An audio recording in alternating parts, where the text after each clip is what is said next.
de Medicina de la Universidad Nacional Mayor de San Marcos, de pregrado en esa misma casa de estudios, y hizo su residencia en anatomía patológica en el Hospital Guillermo Almenara por la misma sede universitaria.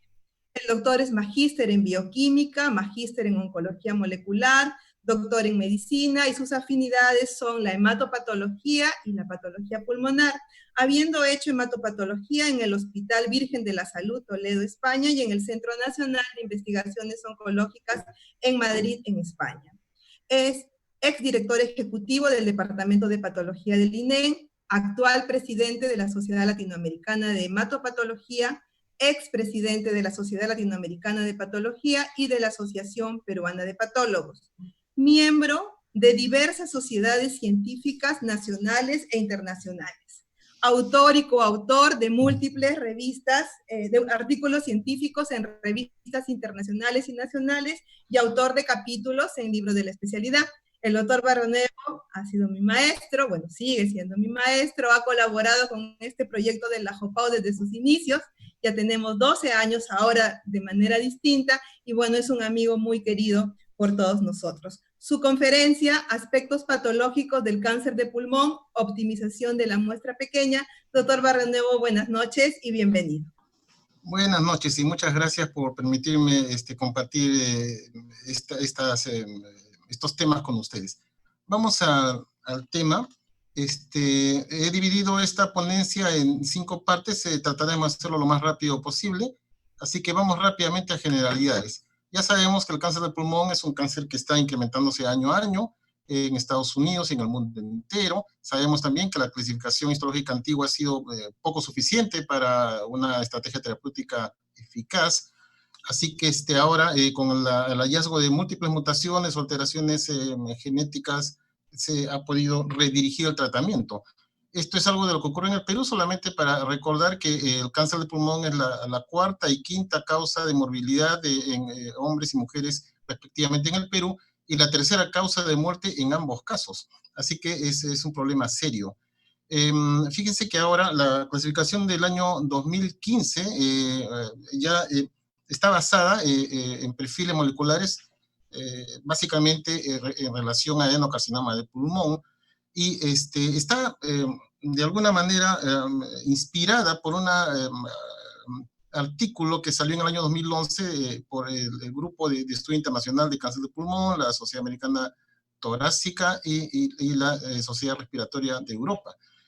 Este es el libro del OMS que todos conocen, y acá podemos ver una larga lista de enfermedades neoplásicas en cáncer de pulmón, pero básicamente se ha mantenido lo que nosotros ya hace muchos años conocíamos, que era dividir el cáncer broncogénico en adenocarcinoma, carcinoma de células escamosas, carcinoma neuroendocrino y carcinoma de células grandes. Eso no ha cambiado, pero algunos conceptos interesantes sí han cambiado o se han, actualizado. Este es el artículo que mencioné el año 2011, que salió en el Journal of Thoracic Oncology, y esto es interesante, ¿no? Que ahora, desde el punto de vista de adenocarcinoma, ya se consideran lesiones preinvasivas como la hiperplasia neumatosa típica, la adenocarcinoma in situ, la mínimamente invasiva, la invasiva y las variantes que han sido ya bien definidas.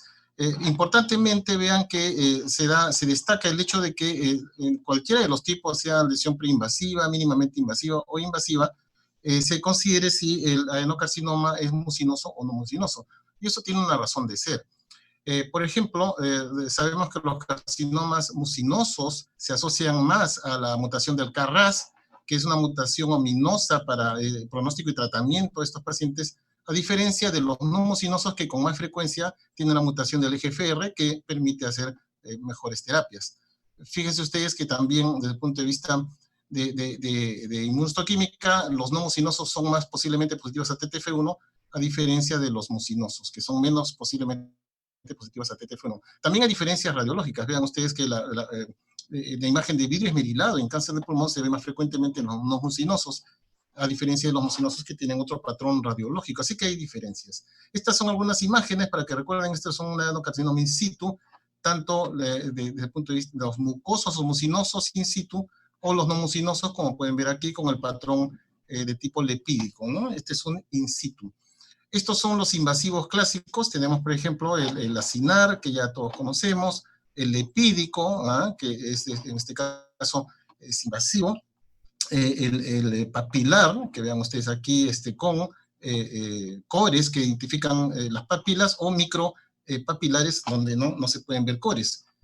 O en ocasiones son las grandes, que es un carcinoma sólido de células grandes, como su mismo nombre lo indica. Optimización. El asunto es que ahora nosotros manejamos muestras pequeñas.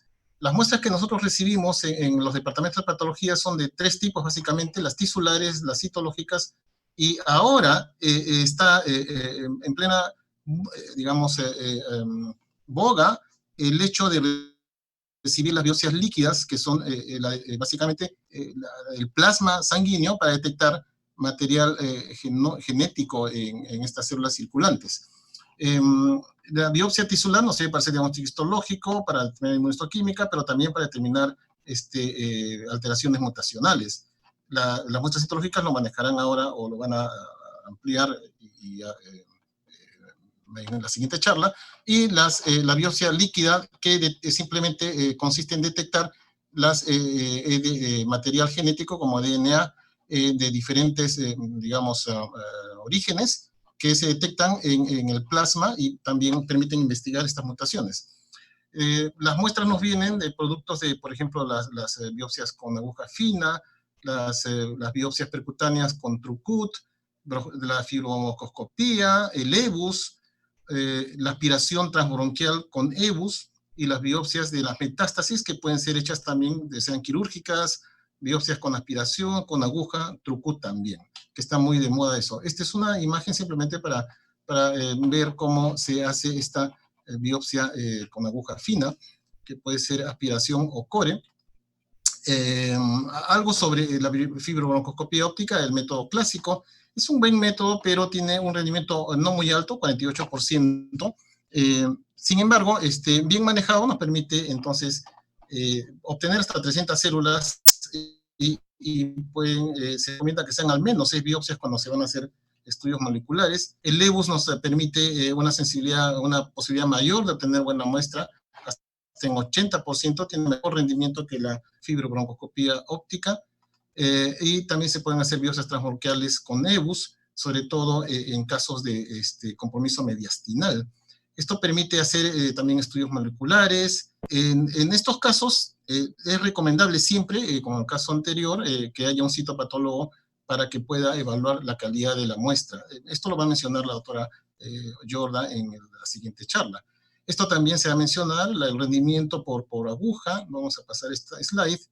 Y nosotros vamos a hablar un poquito sobre la biopsia histológica pequeña, ¿no? La mayor parte de pacientes en Latinoamérica vienen en estadios muy avanzados. 70% de los casos vienen en estadios avanzados. Así que la muestra va a ser pequeña, ya sea biopsia de tejido o citológica, pero aún en esta biopsia pequeña tenemos que diferenciar necesariamente que sea un carcinoma de células escamosas o un adenocarcinoma. Esto es muy importante y vamos a verlo después.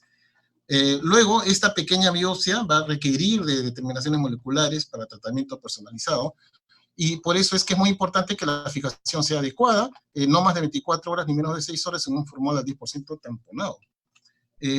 ¿Cómo podemos optimizar la muestra? En principio, lo que tenemos que hacer es de la lámina, escoger la zona donde esté el tumor, lo que llamamos macrodisección, o sea, indicamos la zona donde está la mayor concentración tumoral disponible, para que en esta zona es que se haga el estudio molecular, es decir, se diseca esa parte del bloque de parafina y se manda estudio molecular. Ahora, los que pueden tener un microdisector se puede hacer con mayor fineza, digamos, como acá se puede ver, como con rayo láser podemos obtener pequeñas muestras en imágenes microscópicas que también sirven para hacer estudio molecular con mayor eficiencia. Nosotros en el hospital tenemos un disector láser, esto en el área que maneja el doctor Casavilca, aunque todavía es para investigación, eventualmente podría usarse para casos de diagnóstico molecular. Ahora, se recomienda usar los términos de forma adecuada cuando son biopsias pequeñas. Fíjense que hay que, en lo posible, en una biopsia pequeña, definir si es adenocarcinoma o carcinoma de células escamosas. Evitar en lo posible usar el carcinoma no células pequeñas como único diagnóstico. De preferencia, si no es un caso tan sencillo, se podría utilizar el término carcinoma de células escamosas, de células no pequeñas, con hallazgos que favorecen adenocarcinoma o que favorecen carcinoma de células escamosas. Se puede usar inmunohistoquímica, pero muy, digamos, no en pocas cantidades para no malgastar el tejido. Y hay un término que usan mucho los clínicos, esto nos dirá la doctora Natalia Valdivieso, que se llama carcinoma de células no escamosas. Ese es un término clínico que no debemos usar los patólogos. Nosotros tenemos que intentar definirlo como adenocarcinoma, células escamosas, o en todo caso, eventualmente, un carcinoma de células no pequeñas, ¿no? Y en lo posible tratar de utilizar los términos de la clasificación OMS, que sean acinar, papilar, lipídico, si esto es posible. Luego, si tenemos muestra citológica y biopsia, hay que juntar las dos para que no haya dos reportes diferentes, y hay que ponerse de acuerdo entre citopatólogo y patólogo para hacer un informe que no se contradiga, ¿no? Ahora, otra cosa que no hay que usar en muestras pequeñas es el término de invasivo o mínimamente, perdón, in situ o mínimamente invasivo. Esto es un término que debe utilizar solamente piezas grandes, no se debe usar estos términos en piezas pequeñas. En todo caso, se podría poner patrón lipídico y hacer un comentario que sugiere una neoplasia no invasiva, pero no debe ponerse como un diagnóstico categórico en biopsias pequeñas. Tampoco el término carcinoma de células grandes, porque sabemos que muchos adenocarcinomas o carcinomas de células escamosas tienen zonas que recuerdan el carcinoma de células grandes, y en una biopsia pequeña es imposible definir perfectamente si se trata realmente de un carcinoma de células grandes. Si hay hallazgos sarcomatorios, simplemente anotarlos, ¿no? El adenocarcinoma con zonas morfológicas de tipo sarcomatoide o fusocelulares, ¿no? Solamente inmunohistoquímica para marcar neuroendocrinos cuando realmente, histológicamente, veamos un patrón neuroendocrino tipo carcinoide o carcinoide atípico o carcinoma de células pequeñas, solo en ese caso, pero si no, racionalizar mucho la inmunohistoquímica. Ahora vamos a ver por qué motivo. ¿Por qué es importante tipificar entre un diagnóstico de tipo escamoso o adenocarcinoma? Hay terapias citotóxicas que no funcionan en el carcinoma de células escamosas, por ejemplo, el pemetrexed o los antiangiogénicos, que están contraindicados para el carcinoma de células escamosas. Si nosotros damos un diagnóstico errado, se pueden utilizar estas terapias que al final le van a causar más problemas al paciente que beneficios. Por otro lado, sabemos que los adenocarcinomas con mayor frecuencia de mutaciones. Así que esto es muy importante, que tratemos de definir si se trata de un adenocarcinoma o un escamoso. Usemos inmunohistoquímica mínima, en lo posible solo estos dos marcadores, TTF1 y P40, ¿no? Ya sabemos que ambos tienen diferencias no solo morfológicas, sino de origen. El escamoso se origina del compartimiento central de los bronquios que conducen el aire, los bronquios sistema proximal, a diferencia del adenocarcinoma, que es de las unidades terminales respiratorias, donde se produce un intercambio gaseoso. Sabemos que los primeros no se asocian mucho al tabaco y los segundos no se asocian al tabaco usualmente, y que los adenocarcinomas están relacionados a una serie de mutaciones accionables, como por ejemplo la más frecuente, el KRAS o el EGFR, ¿no es cierto? Pues entonces hay diferencias fundamentales, no solo morfológicas. Entonces, cuando podemos reconocer que esta adenocarcinoma, estructura histológica es excelente, no usaremos inmunohistoquímica, ¿no? Miren ustedes aquí, esto es muy fácil, ¿no? Un adenocarcinoma acinal típico, con formaciones tubulares. Este es un escamoso típico con queratinización, puentes, entonces es muy fácil. El problema es cuando tenemos casos así como estos, ¿no? Carcinomas sólidos que no forman tubos, que tampoco se ve una queratinización, digamos, muy fácil de reconocer. Así que en esos casos usamos inmunohistoquímica. Sabemos TTF1 positivo para adenocarcinoma, negativo para escamoso, P40 muy positivo para escamoso y negativo en el adenocarcinoma, ¿no? Eventualmente podríamos utilizar la queratina 5 o 6, que es positivo en el escamoso, pero estos dos son los más importantes. Acá se puede ver claramente el TTF1 es positivo en adenocarcinomas mayoritariamente, pero también en adenocarcinomas células grandes o el de células pequeñas, y muy poco positivo en el escamoso. El NAPSINA es 80% positivo en el adenocarcinoma y es una positividad granular, a diferencia del anterior, que es nuclear, ¿no? Ahora, el P40 sirve mucho porque no se han visto casos de adenocarcinomas positivos a P40, o en todo caso la positividad es bastante focal, escasa y no tan intensa, ¿no? Una positividad amplia, importante e intensa, se ve en el 97% de carcinomas de células escamosas, del P40 quiero decir, y del 5% de los carcinomas de células pequeñas, también se puede ver P40, pero no en el adenocarcinoma, y si está presente solamente focal, ¿no? Este es un paciente fumador, no fumador, de 34 años con un carcinoma sólido totalmente, donde no se reconocen las estructuras tubulares o queratinización. Usamos los marcadores y este TF1 positivo, P40 negativo. Bueno, en este caso la napsina no era necesario, pero con esto decimos que es un adenocarcinoma poco diferenciado, ¿no? Ahora, biomarcadores. ¿Por qué son útiles? ¿Cuál es la importancia de determinarlos? ¿Por qué cuidar tanto la muestra, ¿no? ¿Cómo se determinan? Los biomarcadores nos sirven para decir un pronóstico. O sea, hay biomarcadores que nos dicen que el paciente va a evolucionar mal o bien, o sea, es próxima enfermedad, pero también es predictivo de respuesta al tratamiento, ¿no? Entonces, estos requieren aprobación, están regulados, nos dice cómo va a ir la enfermedad, pero también nos va a servir para respuesta terapéutica. Este es lo de que ya todo el mundo maneja y conoce, que es la terapia personalizada. Sabemos que cuando usamos una sola droga para una neoplasia determinada, sin tener en cuenta sus alteraciones moleculares, damos la misma droga, pero no sabemos cómo va a responder el paciente. A diferencia de, sí sabemos que cada uno de estos pacientes tiene alteraciones mutacionales diversas o diferentes, entonces daremos una droga específica para cada caso. Entonces esta es la terapia llamada personalizada o dirigida al blanco. Entonces todas estas alteraciones mutacionales diversas ya se sabe cuál es el mecanismo de la alteración molecular, si es mutación, translocación o mutación puntual, en qué caso se da en adenocarcinoma o escamoso, y la frecuencia con que se produce, pero también importantemente que sirven como blancos terapéuticos para una serie de drogas que se pueden ver acá, estas drogas para uso de terapia personalizada, ¿no?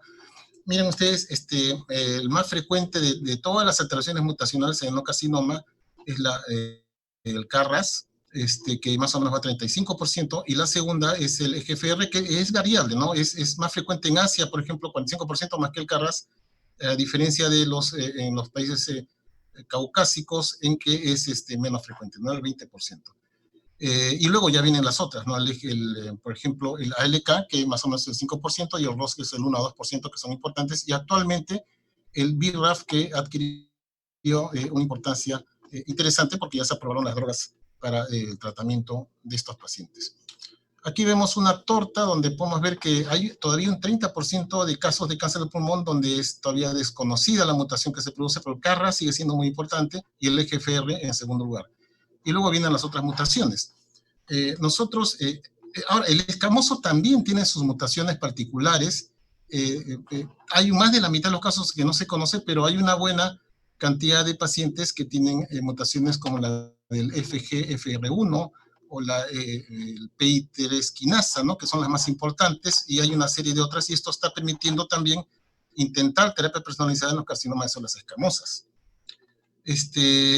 Pocas palabras sobre el EGFR, que ya muchos manejan, muchos conocen. Sabemos que su mutación permite una mayor proliferación celular, una inhibición de la apoptosis y mayor sobrevivencia celular por esta mutación que ocurre, y sabemos que se da en el exón 21 o en el 19 en el 90% de los casos, o sea, lesión del 19 o mutación en el 21, que los adenocarcinomas más frecuentemente asociados son el epídico y los papilares, que son TTF1 positivos, que es más frecuente en los asiáticos. En Latinoamérica también vamos por el 30% más o menos, o sea, nos parecemos más a los asiáticos definitivamente, pero en los caucásicos llega hasta el 15%, da una muy buena respuesta a la terapia anti-EGFR, pero la mutación produce una resistencia a estos inhibidores, o sea que también hay que determinar la mutación en el exón 20, quiero decir, que nos indica que hay una resistencia al uso de los inhibidores a pesar de estar mutado el EGFR, ¿no?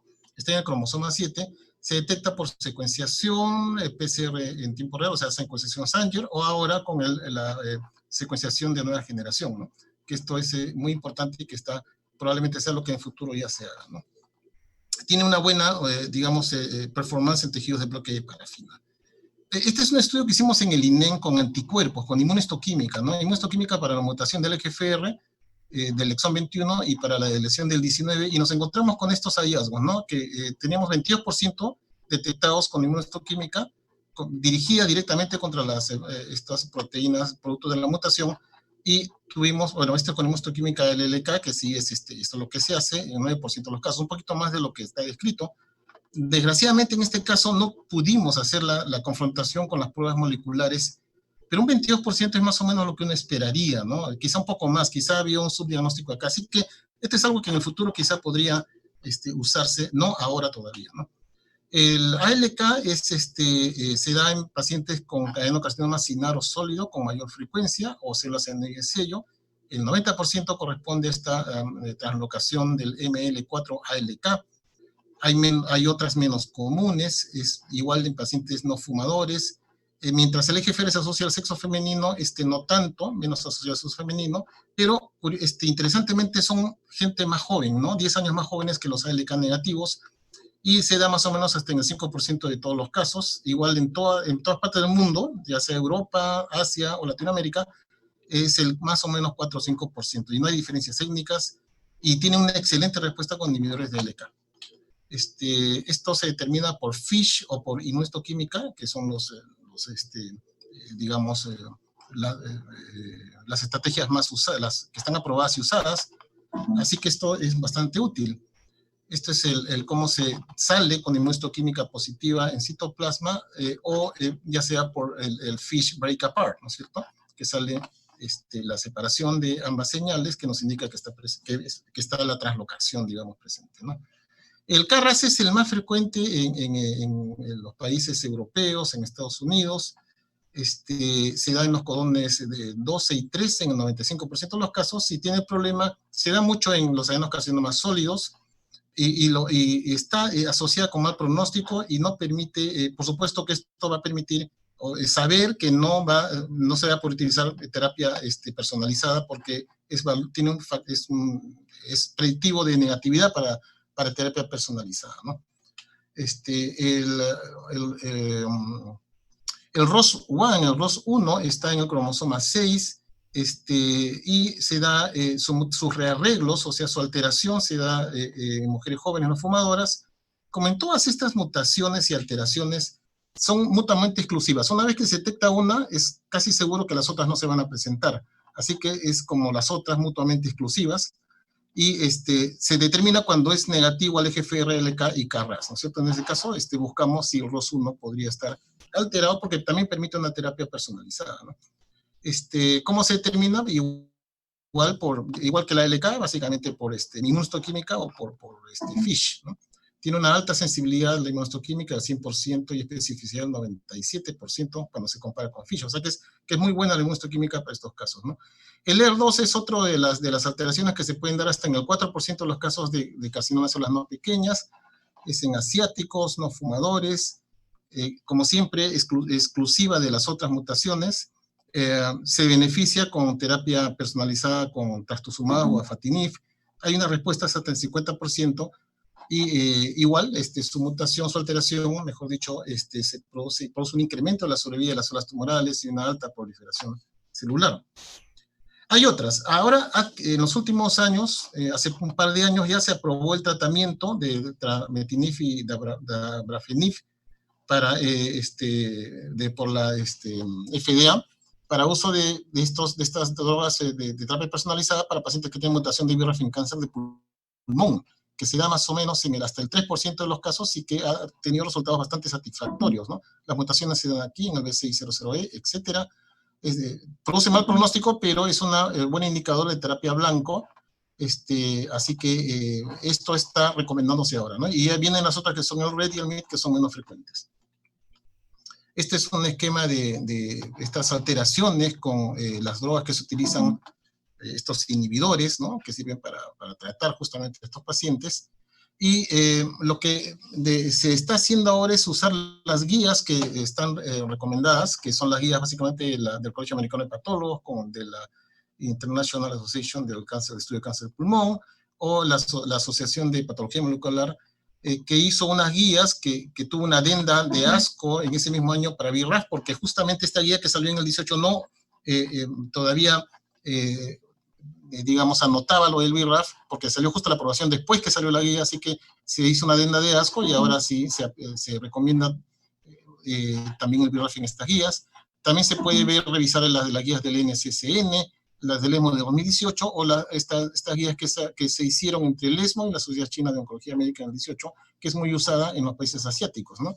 Y lo que se recomienda es esto, ¿no? Mínimamente se tiene que hacer GFR, ALK, ROS y BRAF, ¿cierto? O PDL1 por inmunohistoquímica, y esto por los métodos moleculares, y en el carcinoma de células escamosas al menos hacer el PDL1 de todas maneras, ¿no? Y podrían eventualmente hacer ciertas otras marcaciones siempre y cuando esto haya salido negativo, ¿no? Eso es lo que se recomienda en las guías. Ahora, las pruebas moleculares, las que usamos en muchos hospitales son las pruebas únicas o de baja complejidad, que nos permiten detectar una sola mutación, o máximo hasta alteraciones en máximo hasta 2 genes, son pruebas no complejas, pero ahora, en los últimos años, se ha puesto en boga las pruebas complejas de secuenciación de nueva generación, que puede detectar múltiples alteraciones, entre ellas mutaciones puntuales, inserciones, deleciones, etcétera.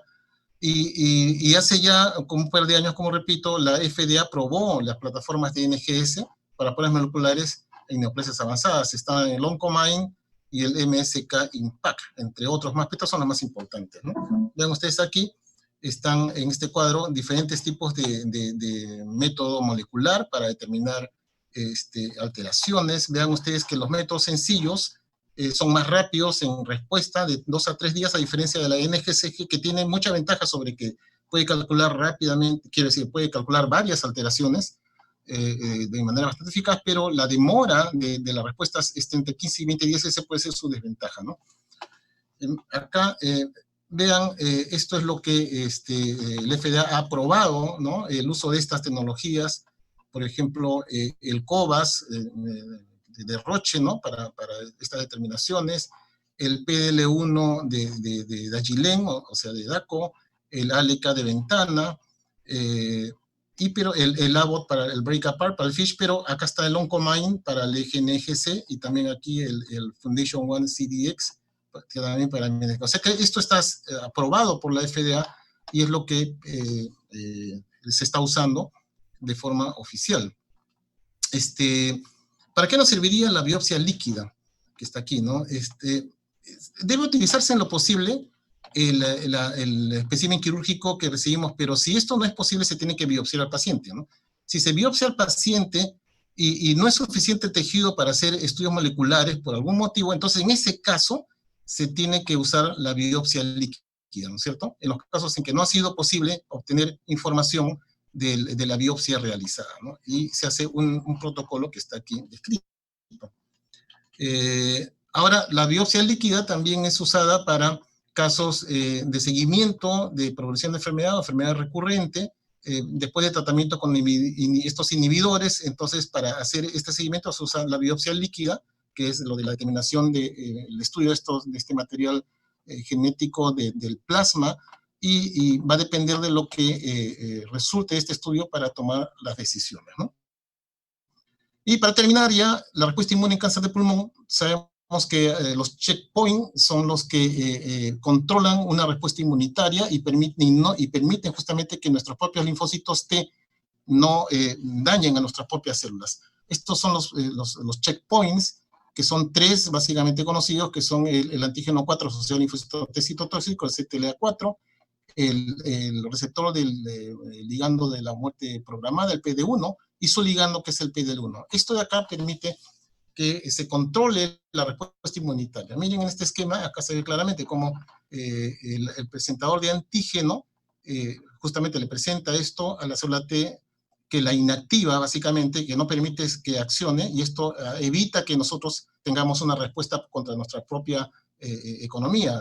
Pero desafortunadamente la célula tumoral tampoco es atacada por este control que realiza el CTLA4, así que cuando se bloquea el CTLA4, esta célula T ya deja de estar controlada y permite entonces el ataque de la célula tumoral, que es el mismo principio para el PDL1 que vamos a ver dentro de unos segundos. Vean ustedes que no solamente es el hecho de que bloquea o está inactivada cuando está controlada la célula T por el CTLA4, sino que la regulación también, en esta regulación participan las células T reguladoras, que hacen que las células no estén multiplicadas. Vean ustedes, no se multiplican las células, están ahí, pero cuando se bloquea el CTLA4, no solamente se activa la célula T citotóxica, sino que empieza a proliferar, ¿no? Porque ya no están las células T reguladoras que las controlan, ¿no? Así que esto es un principio interesante. Miren, aquí está lo que les decía, cuando se bloquea el CTLA4 o el PD1 o el PDL1, vemos que ya las células T reguladoras no van a actuar, así que esta célula T citotóxica puede empezar a cumplir su función de forma adecuada contra las células tumorales.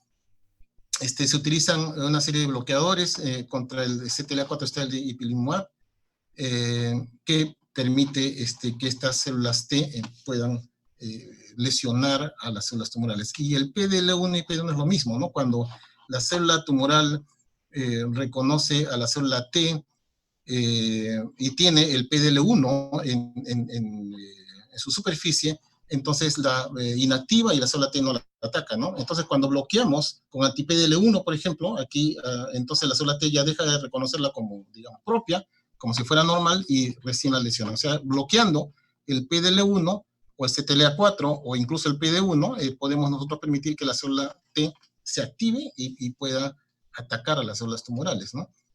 Se utilizan anti-PD1, anti-PDL1, y lo bueno, en el caso de los patólogos, es que nosotros al determinar PD1 por química en las células tumorales, pues podemos predecir una respuesta con estos bloqueadores. Por ejemplo, si tenemos casos PDL1 negativos, el uso de estos, se entiende que algunas de estas drogas no van a tener eficacia, pero a partir del 1% para adelante sí va a haber una respuesta, y más aún si nosotros vemos más del 50% o 50% de las positivas para PDL1, se ha visto que esto está asociado a una mejor respuesta de estos bloqueadores de PD1, ¿no? Entonces, nosotros tenemos que determinar esta reacción. Aquí hay una serie de productos que salieron, el de DACO, ¿no? Que es el que más se utiliza, que tiene un punto de corte del 1%, pero también salieron otras clonas que están por aquí, pero la que más se usa es esta, la de la 22C3 de DACO. Y esta es la guía de DACO, que es cuando no hay expresión en menos del 1% de positividad. La primera expresión que ya es útil para tratamiento es a partir del 1% hasta el 49%, es una tinción de membrana, no importando si es completa, incompleta o es muy intensa, poco intensa, simplemente que está presente. O la expresión alta, que es igual o más del 50%, como se puede ver aquí, que permite y que se asocia a una excelente respuesta al tratamiento con estos bloqueadores. Así que para ya concluir, podemos concluir lo siguiente. Es un cáncer frecuente que puede incrementarse con los años. Ahorita es el tercer tipo de cáncer más frecuente en hombres y el quinto en mujeres, y es la tercera causa de muerte por cáncer en ambos sexos en Lima, en las estadísticas que tenemos acá en el hospital. Sabemos que muchos de nuestros pacientes acuden con estadios avanzados, por lo tanto la muestra va a ser siempre pequeña. Ahora, por suerte, la clasificación última integra una serie de datos clínicos, radiológicos, patológicos y moleculares que nos permiten un estudio integral que va a permitir, valga la redundancia, un tratamiento eficaz. Así que lo que tenemos que hacer nosotros como patólogos es, en lo posible, en biopsia pequeña, que determinar si es escamoso o adenocarcinoma, y usar poca inmunohistoquímica en los casos difíciles para tratar de preservar tejido para estudios moleculares. Usualmente las muestras son pequeñas, por lo que deben optimizarse para determinar estos marcadores, ¿no? Bueno, muchas gracias, y bueno, a ver, me extendí un poquito, pero ya en las preguntas podremos dar algunas respuestas.